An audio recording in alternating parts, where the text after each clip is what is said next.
Everyone, welcome to my channel easy way SR. आज हम करेंगे डिकम्पोजिशन रिएक्शन। जो ये वीडियो है क्लास 10 +1 +2 के लिए यूजफुल रहेगी। देखो क्या होती है डिकम्पोजिशन रिएक्शन।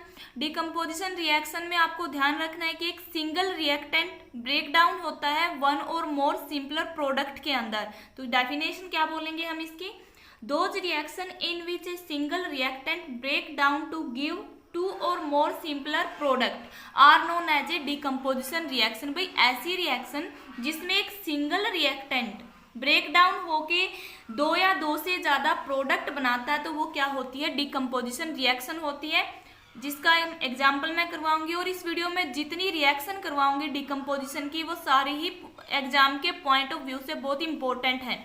देखो फर्स्ट रिएक्शन क्या है, CaCO3।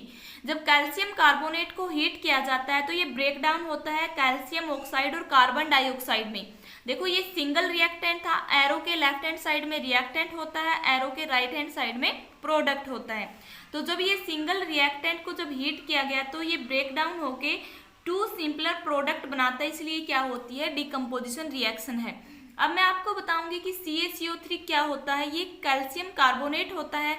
ये किसका फार्मूला है, ये मार्बल का फार्मूला होता है। ठीक है, तो आपको ध्यान रखना है कि मार्बल का फार्मूला क्या होता है, कैल्शियम कार्बोनेट, और मार्बल क्या होता है, संगमरमर। जब मार्बल और इसका कॉमन नेम क्या होता है, लाइमस्टोन, ये भी आपको ध्यान रखना है। मार्बल का फार्मूला पूछे तब भी CaCO3 बोलना है। ओके, और लाइमस्टोन का फार्मूला पूछा जाए, ये ऑप्शन टाइप क्वेश्चनों में बहुत बार पूछे जाते हैं, तो उसका भी कैल्शियम कार्बोनेट होता है। ठीक है, अब मैं आपको बताऊंगी कि जो ये कैल्शियम कार्बोनेट है ये कैसे बनता है। कैल्शियम कार्बोनेट कैसे बनता है, जब कैल्शियम हाइड्रोक्साइड क्या होता है, ये होता है स्लैक्ड लाइन। जब कैल्शियम हाइड्रोक्साइड की रिएक्शन करवाई जाती है स्लोली कार्बन डाइऑक्साइड के साथ इन एयर, तो वो क्या बनाता है, एक थिन लेयर फॉर्म करता है कैल्शियम कार्बोनेट की। किसके ऊपर, वॉल के ऊपर। और ये कैल्शियम कार्बोनेट ही क्या होता है, मार्बल होता है। ठीक है, तो मैं इसकी आपको एक बार रिएक्शन करवा दूं। देखो क्या बताया है मैंने, जब कैल्शियम हाइड्रोक्साइड की रिएक्शन करवाई जाती है स्लोली कार्बन डाइऑक्साइड के साथ इन एयर वॉल के ऊपर, तो जब ये दोनों रिएक्ट करते हैं तो एक थिन लेयर बनाते हैं वॉल पे, किसकी, कैल्शियम कार्बोनेट की। तो ये कैल्शियम कार्बोनेट ही क्या होता है, मार्बल होता है, जो दीवारों के ऊपर लगा होता है और 2-3 दिन के बाद ये शाइनिंग देता है दीवार के ऊपर। ओके, तो ये होता है कैल्शियम कार्बोनेट। अब जो ये क्यूक्लाइम बना है कैल्शियम कार्बोनेट से, CaO क्या है, कैल्शियम ऑक्साइड क्या है, क्यूक्लाइम है।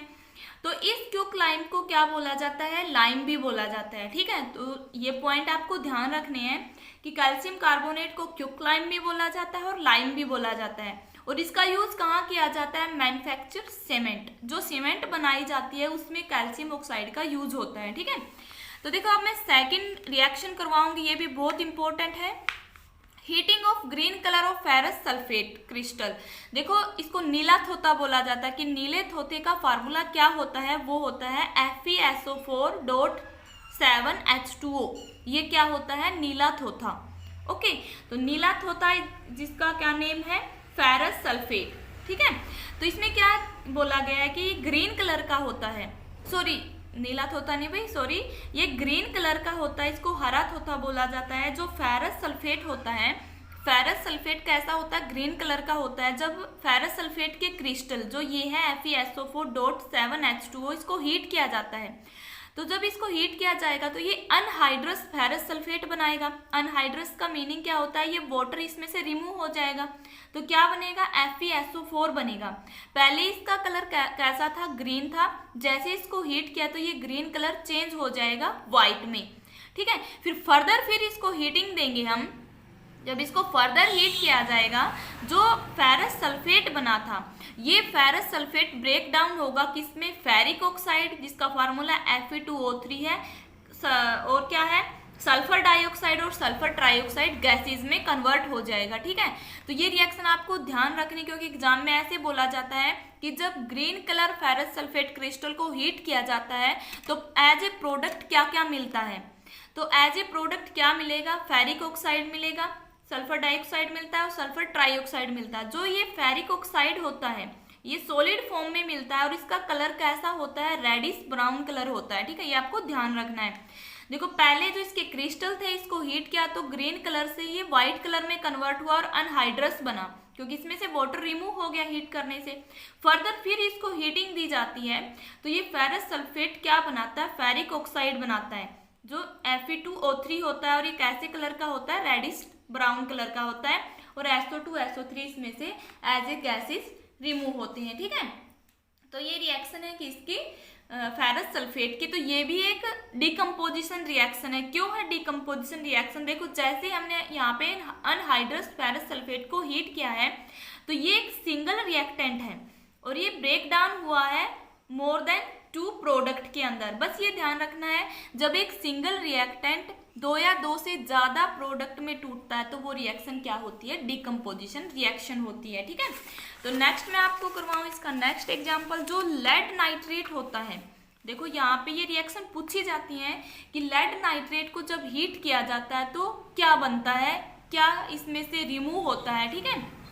देखो लेड नाइट्रेट का फार्मूला होता है PbNO3 ट्वाइस। इसका ब्रैकेट NO3 ट्वाइस का मीनिंग है कि नाइट्रेट के इसमें 2 मॉलिक्यूल्स हैं, PbNO3 ट्वाइस, ये क्या है, सॉलिड है।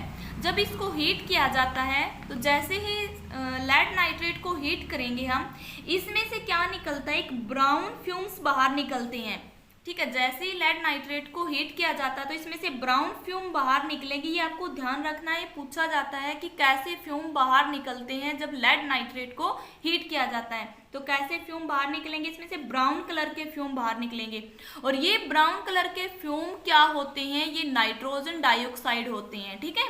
These fume are of nitrogen dioxide, ठीक है। इसका इंपॉर्टेंट पॉइंट यही है रिएक्शन का।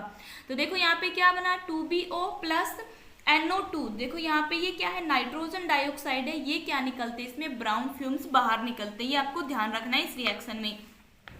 सेकंड है जो सिल्वर क्लोराइड है। देखो यहाँ पे पूछा जाता है क्वेश्चन कि जो सिल्वर क्लोराइड है उसको जब थोड़े टाइम्स के लिए सनलाइट में रखते हैं हम, तो इस सिल्वर क्लोराइड के ऊपर क्या इफेक्ट पड़ता है।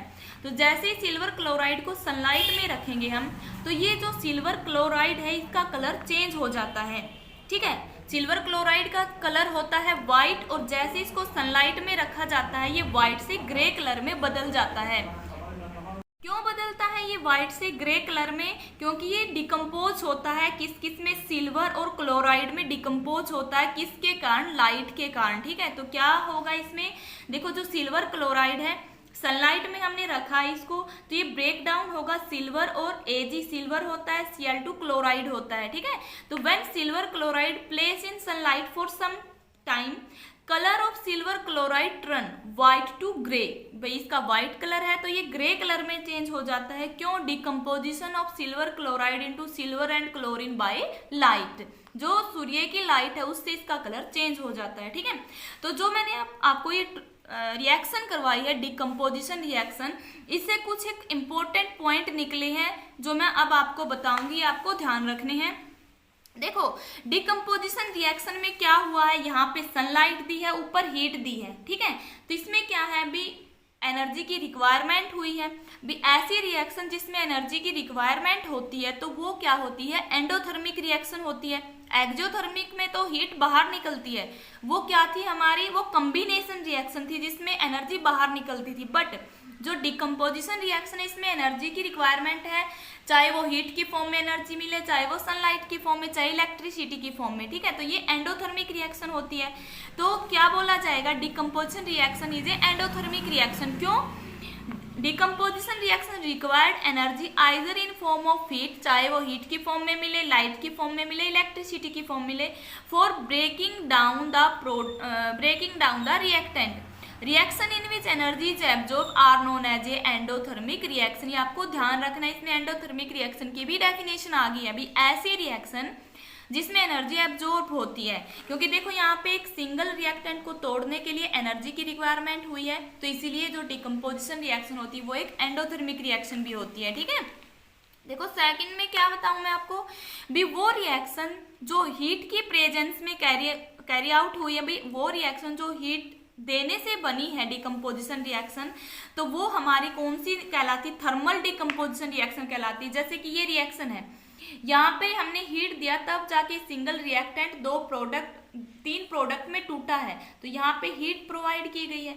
भी जो reaction in the presence of heat होती है तो वो क्या कहलाती, थर्मल डिकम्पोजिशन रिएक्शन कहलाती है। जैसे यहाँ है, when A decomposition carry out by heating it is called thermal decomposition. जैसे कि ये था कैल्शियम कार्बोनेट था, इसको हीट किया गया तो CaO + CO2 बना है। ठीक है, तो आपको ये ध्यान रखना है। इस वीडियो में आपकी 3-4 डेफिनेशन क्लियर हुई है।